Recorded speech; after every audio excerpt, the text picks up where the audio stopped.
you've read over 1,800 business books, probably over 2,000 now. So I read a lot. Yeah. That's incredible. I'm going to come back to that towards the end and ask about a few more of those books that had an impact on you. But you had this kind of this unique concept that you referred to as the pain line as owners grow their business. And can you really expand on what that is and what causes founders to want to sell, stall, or sabotage their business? Yeah, I mean, I was talking to my friend this morning about it because it doesn't matter what level you're at. You could be, 300,000 a year as a specialist. You could be doing $1 million a year. You could be doing $3 million a year. You can be doing $10 million a year.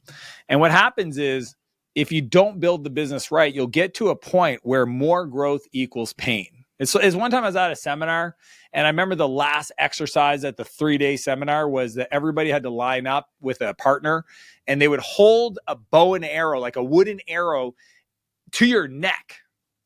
And on the count of go, you had to step forward into the arrow. And I just remembered how like crazy of an idea this was, because you felt the pressure of it. Was this, I remember specifically, it was a steel like ended wooden arrow, and you felt it on your throat, and you had to trust if you lean forward that the arrow would bend and break. And I feel like that's what happens in business sometimes, is that we get to a point where if we grew any more, our lives would feel like they would break. And what some people do, if they're able to take risk and white knuckle it, they'll get through it. And then on the other side of that increase in growth and revenue, hopefully they amass the resources to solve the problems that will obviously come up. Most entrepreneurs don't do that. What most people do is they hit the pain line, and they usually do one of three things. They either decide to stall, they'll say to themselves, last year I made the same amount of money, but I was more profitable because I didn't decide to grow. So you know what? I'm going to go back to that.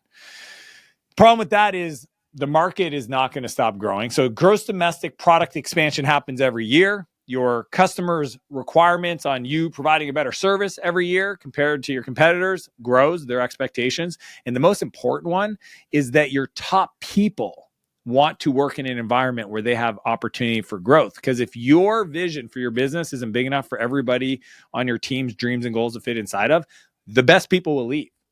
Okay, so stalling's not an option, although people think it is. The other option is sabotage. So sabotage is a funny one because unless you work with a coach, it's hard to know when you're sabotaging. So for example, one of my clients that I worked with, very successful CEO, he, built the strategies, implemented all the stuff I taught him, and then got a bunch of time back. And he texted me one day and he goes, his name was Trevor, and he goes, "Hey man, I'm about to go on vacation for 6 weeks to Thailand, and we're going to see how the team holds up. Thank you for helping me build it so that I can leave for 6 weeks." And I just replied, sabotage? Like, where in our coaching did you think it was a smart idea for the CEO of the business not to be present for 6 weeks? Like, that's unfortunately not what leadership is about. So what happens in sabotage is people will make decisions to create chaos to then give themselves a reason to then stay small. And it's so subtle, right? And it comes on a bunch of beliefs and mindsets about actually achievement of the success. But like the big one I see is like people have opportunities in their inbox to go and grow their business, and they drag their feet to reply. And by the time they reply, the person's like, yeah, we already saw, like we fulfilled that order, or we already found somebody, because, and they don't even realize they're doing it. They're just overwhelmed, and they don't have time. And they're just like, I'll get to it on the weekend. And that turns into next weekend because they're not ready. And that's sabotage. And then the third S, so we got stall, sabotage, and the third is sell, right? And I always get the call. I have so many incredible entrepreneurial friends, but when they get overwhelmed, I usually get the call, and they usually say something like, Dan, I think it's time for me to sell. And usually my follow-up question is, well, what's stressing you out about the current business? And they usually say, well, this person quit, and I'm doing this, and we had this happen, and da-da-da-da-da. And I said, well, if those things, if those weren't true, would you want to build this business? And the answer is always like, well, of course. And I go, well, here's the deal. Your frustration just uncovered your complexity ceiling. So everybody's got one. Everybody has a level of complexity that if they hit that, they feel overwhelmed. And I said, it doesn't matter if it's this business or the next business. You've now discovered what that ceiling is. So in this moment, we can either decide to resolve this, and I'll give you some strategies to overcome those challenges, or that is just your limit. That is your upper limit of possibility of value creation, and that's what it's going to be. So the pain line for me is a beautiful point for you to realize this is my opportunity to grow. And I teach it in the book, the buyback loop is how you fix it. But the way I think about it is this, is I think the world presents you circumstances to show you where you're not free. So think about this. The world, as you live in the world, your fears, your frustrations, your emotional, I call it sometimes people get emotionally flooded and create emotional shrapnel, right? That emotional shrapnel is literally the world showing you where you're not free. And in that moment, you can decide to go do the work to become free and work and become better, or that's your limit. That's your complexity ceiling, and the pain line will always be the maximum you're ever going to be able to build in a business. Do you think, when I'm hearing this, right, it's natural to think about yourself, but I think about our audience too. It's like a lot of times it comes with delegation. Like you work the 100 hours just because no one could do it as good as me, so they're doing it there. But then is it also the people component of like, Dunbar's number, where that becomes an issue, and you gotta, the interconnectedness and maybe having a large HR department? What would you see as like the common ones that maybe you've experienced or you've seen that individuals have? Yeah, I mean, I've experienced it all. That's why I wrote this book. Is this morning I was talking with an entrepreneurial friend. I do a hike every Tuesday morning. So lots of conversations Tuesday morning, helping people. I just pour into people. I'm like, if somebody wants to learn from me, they can literally fly to my hometown. It's Tuesday morning, 6:30, and we go hike a mountain, and it's open to the public. And so like this one founder asked me, they go, well, how do you know when you should decide to do something new? Right? Because that's usually the thing that gets people. Most people, if they're actually focused on one business, over time, they'll figure it out because it's one thing.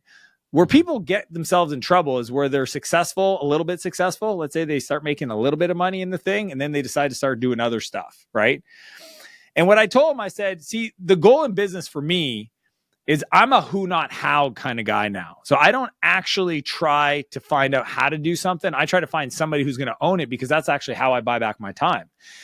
And the problem is that if you have a lot of little things, let's say, I have a friend, he's got 30 different businesses. Okay. But they're little businesses. They're tiny little businesses. They do about $1 million to $2 million a year each.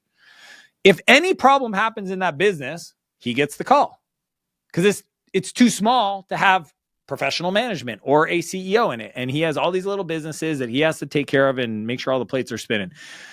Or the alternative is having, what I have a lot of companies, but they're big companies, right? And what's cool about having a big company and a real team is that when fires erupt, I don't get the call, because I hired somebody to run the company, and that person will try to solve it themselves, and usually they can, and I never hear about it, and I don't need to hear about it, right?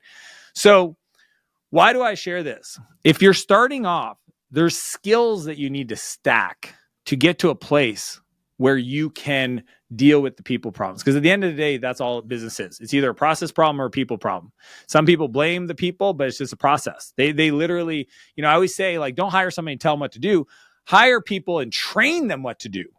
But I don't tell people what to do. If I hired you to do a role, I can't tell you what to do, because then I didn't actually gain any benefit of hiring you to do the work, because then I got to tell you what to do.